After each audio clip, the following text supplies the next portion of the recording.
Arti tek muslimanët. Kurani ashtu si dhe në shkencë ka merita për zhvillimin e artit te muslimanët.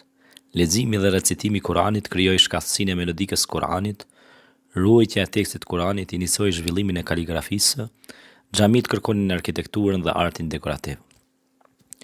Në kujdesin për ruajtjen e brapeshës në mes trupit dhe shpirtit, Islami në çdo gjë kërkon art dhe synon që te njeriu të zhvillojë një harmoni të plotë. Në Kuran, Allahu thot: Bismillahirrahmanirrahim. Inna ja'alna ma'al al-ardi zinatan laha linabluwahum ayyuhum ahsanu amala. Gjithçka që është mbi tokë ne e bëjmë stoli të saj. Surja Kehf 7. Pastaj thot Allahu i Madhreshëm: Khudhu zinatakum 'inda kulli masjidin. Vishuni bukur për çdo namaz. Surja Araf ajeti 31. Muhamedi alayhis salam thot: Allahu është i bukur dhe e do të bukurën.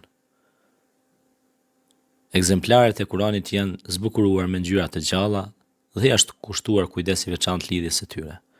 Shkurt thënë, Islami në asnjë mënyrë nuk e pengon shprehjen e artit, përveç në paraqitjen e figurave të shtazë dhe të formës njeriu. Historia dëshmon se kjo ndalesë në artin figurativ, e cila ka pasur pikpamje metafizike, psikologjike dhe biologjike, nuk e ka penguar zhvillimin e artit. Në përgjithësi, përkundrazi artet e tjera kanë përparuar me një havë të jashtëzakonshëm.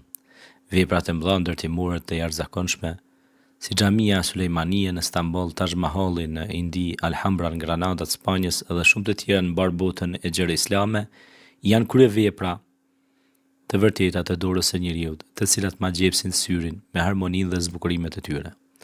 Kaligrafia si art është specialitet i veçantë i muslimanëve.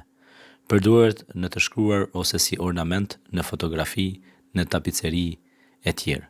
Fuqia dhe bukuria e këtij arti ma gjeps me të arriturat e tij.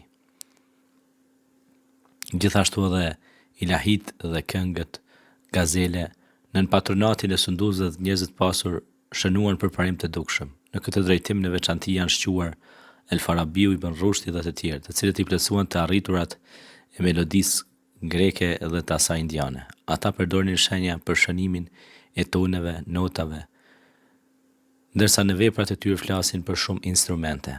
Ndërkaq sa i përket poezisë muslimane, veprat e saj i hasim në të gjitha gjuhët.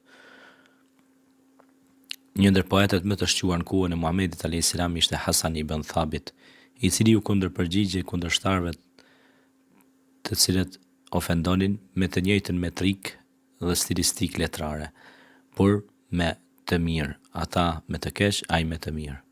Shkurt thënë, muslimanët e plan të artit kanë dhënë kontribut jashtëzakonisht të madh.